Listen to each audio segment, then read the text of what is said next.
नमस्कार, आप देख रहे हैं जनसंवाद 24x7।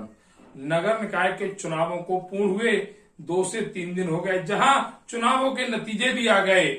वहीं अब राजनीतिक दलों द्वारा आरोप प्रत्यारोप की राजनीति शुरू हो गई है। इसी राजनीति के तहत लोनी नगर पालिका से जीती रंजीता धामा पर भी आरोप लगाए जा रहे हैं। आरोप है लोनी नगर पालिका में फर्जी वोटिंग की वजह से लोनी नगर पालिका परिषद अध्यक्ष पद की जीत हुई है। इस अध्यक्ष पद पर राष्ट्रीय लोकदल की संयुक्त प्रत्याशी रंजीता धामा लड़ रही थी और भाजपा के तरफ से पुष्पा सतपाल प्रधान चुनाव लड़ रही थी, जिसमें लगभग 18,000 वोटों से पुष्पा सतपाल प्रधान की हार हुई और रंजीता धामा की जीत हुई। धामा परिवार की लोनी नगर पालिका के अध्यक्ष पद पर यह तीसरी जीत है। इस जीत को लेकर लोनी विधानसभा के लोकप्रिय विधायक नंदकिशोर गुर्जर द्वारा एक प्रेस कॉन्फ्रेंस की जाती है। इस प्रेस कॉन्फ्रेंस में विधायक जी बताते हैं कि लोनी नगर पालिका में 15 से 20,000 की फर्जी वोटिंग हुई है, जिसकी वजह से राष्ट्रीय लोकदल के प्रत्याशी की जीत हुई। अब सवाल होता है कि आखिर ये फर्जी वोटिंग कैसे हुई, फर्जी वोटिंग होने के क्या कारण हैं? मतदान हमेशा देशहित और राष्ट्रहित में किया जाता है। अगर देशहित और राष्ट्रहित का कोई भी अहित करता है तो उस पर राष्ट्रद्रोह के मुकदमे लगते हैं। फर्जी वोटिंग करने वालों को जिन्हें उत्तर प्रदेश पुलिस ने पकड़ा था, उन पर अब तक राष्ट्रीय सुरक्षा कानून लागू क्यों नहीं हुआ?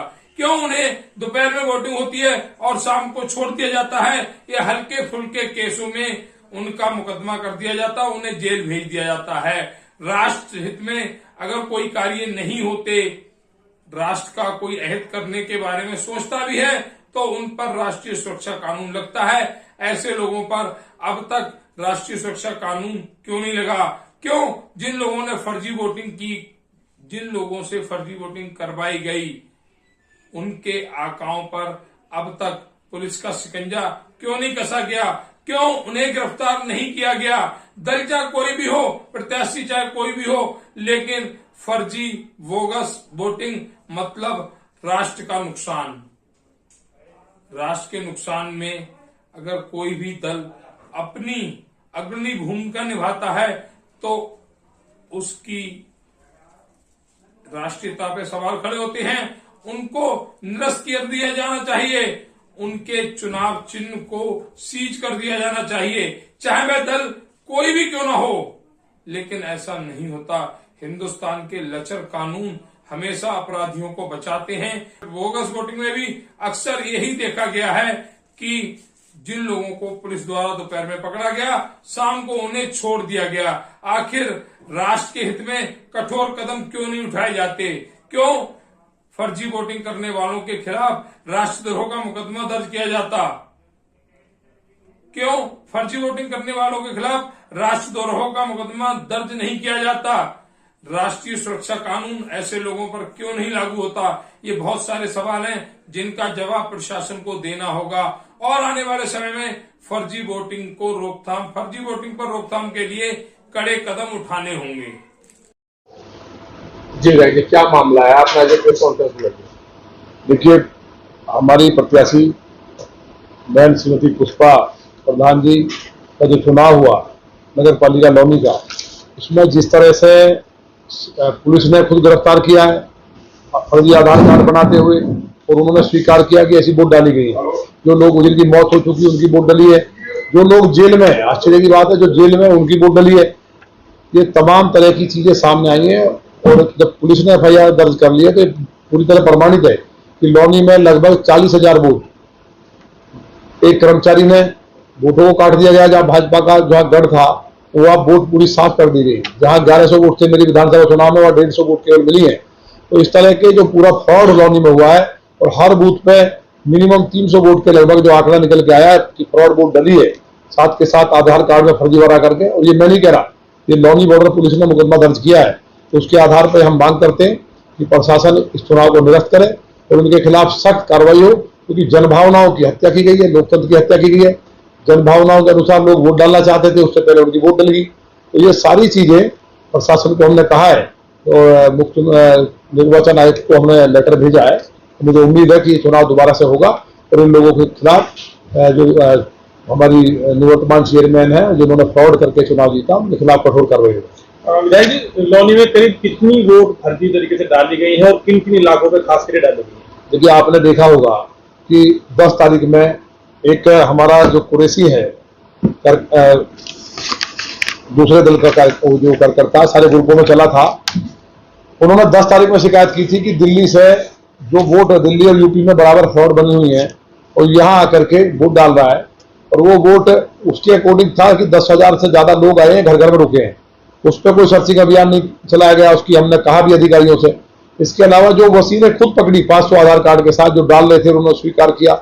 तो पूरी लौनी के अंदर खास तौर से अल्पसंख्यक बहुल क्षेत्रों में या बॉर्डर के क्षेत्रों में जहां प्रत्याशी जो उनका आसपास का घर है और जो ऐसे स्थान है जहां पर के वोट ही नहीं थी, उनमें फर्जी वोट बना करके तो तमाम जगह पे लगभग 40,000 वोट का मैं कह रहा हूं तो वो लोगों की जमानत जब्त हुई है और लोकतंत्र की हत्या करने का काम किया है। जनभावनाओं के अनुरूप श्रीमती पुष्पा सतपाल प्रधान ही लौनी की चेयरमैन है, उसके लिए काम करेंगे।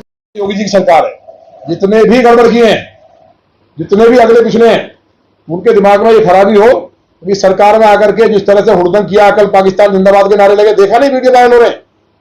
कल जो पाकिस्तान जिंदाबाद हुआ सड़क पर, जिस तरह की हुड़दंग हुई है, वीडियो वायरल हो रहे हैं।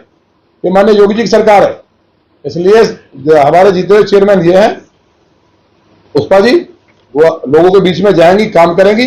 हम विधायक है, सरकार जो फंड भेजेगी डेवलपमेंट के लिए, जन निकासी सब काम पे हम लोग काम करेंगे और जब तक ये चुनाव नहीं होता तब तक दिन रात हम लगे। हमें उम्मीद है कि विद इन 1 मंथ ये चुनाव हो जाना चाहिए, निश्चित तौर पर होगा। विधायक जी, कुछ ही बूथों पे होगा, टोटल चुनाव होगा? बूथों के पूरी लौनी में हुआ है, लौनी के अंदर का प्लान है भाई। ये तो हर बूथ की प्लानिंग है ना। अब जैसे ये जो आए हैं 10,000 लोग, एक बूथ का थोड़ी मसला है। ये तो पुलिस ने ही खुद अपने दर्जनों बूथों में मुकदमा दर्ज किया है, तो लोगों का ये तो आपने भी मालूम है। वोट डालने जो है हमारे यहाँ हुआ है, सभी जगह हुआ है। लोगों ने अपने घर में बैठ के मशीन लगा दी है। मान लो ये वाला आदमी नहीं है, उनको पता है कि ये आदमी नहीं है, उस आदमी को लाए, उसका फोटो उसके ऊपर स्कैन किया और डाल दिया, कर ले गए वो आईडी को पकड़े कॉलोनी में पकड़े गए ना, एक नहीं है, नए जब आधार वार्ड में पकड़े गए। तो आप लोगों से आप देखिए, वो वर्ग है, सारे सम्मानित पत्रकार बंधु हैं कि ये चीज जानी चाहिए, भविष्य में ये घटना ना घटे। इससे लौनी से सीख ले पूरा देश और प्रदेश, लौनी से मैसेज जाए कि ऐसा भी होता है लोकतंत्र में, जिससे कि देश में लोकतंत्र में लोगों का आस्था बनी रहे, लोगों की जनभावनाओं के साथ खिलवाड़ ना हो। जनता रो रही है कि हमने एक तरफा वोट भाजपा को डाला, ये हो कैसे गया? तो जो फ्रॉड हुआ है इसके लिए जनता निश्चित तौर जवाब देगी। और जो बड़े बोल रहे हैं हमारे लिए, अब सब बोल रहे हैं, अरे भाई ये तो बोला होता कि हम जनता के लिए करेंगे, विधायक को मार देंगे, बर्बाद देंगे, ये तो किया पूरी जिंदगी भाई, ये तो किया है। वो तो माने योगी जी बैठे हैं, बड़े बड़े नहीं बचे। तो ये हमें, हमारे लिए जो आप सवाल कर रहे हैं कि आपको अब शब्द कहे गए, हमारे संस्कार नहीं है, क्या कहें उन्हें, उम्र में दोनों ही बड़े हमसे। और भी जो बताइए जिनको हम बहन बोलते थे, वो भी कल आम लेके इस तरह की मतलब अश्लील इशारे, कोई सोच सकता है ये बातें लौनी में होंगी? लौनी में लोकतंत्र में होंगी? ठीक है, आप जीत गए, बड़प्पन ये होता है। अगली सबका धन्यवाद। लेकिन जिस तरह का नंगा नाच हुआ, पाकिस्तान जिंदाबाद का नारा लगा रहे हो, ये मतलब कौन सा, आप लौनी के अंदर विकास तो दूर की बात, कौन से देश के लोग हैं? तो निश्चित तौर पर कार्रवाई होगी, पूरी चीज तैयार है। और हमारी बहन पुष्पा तो जिस तरह से लोगों ने वोट दिया है, मैं तो उनके पैर पकड़ के कहना चाहता हूं कि जनता ने कमाल किया है। तो भरोसा रखे, ना तो गुंडे होने दूंगा, ना भ्रष्टाचार होने दूंगा, या ना कोई भूमा भी सक्रिय होगा। यही मैंने 6 साल में करके दिखाया। जिस लौनी में तराई होती थी, गहरे गड्ढे थे, ना कॉलेज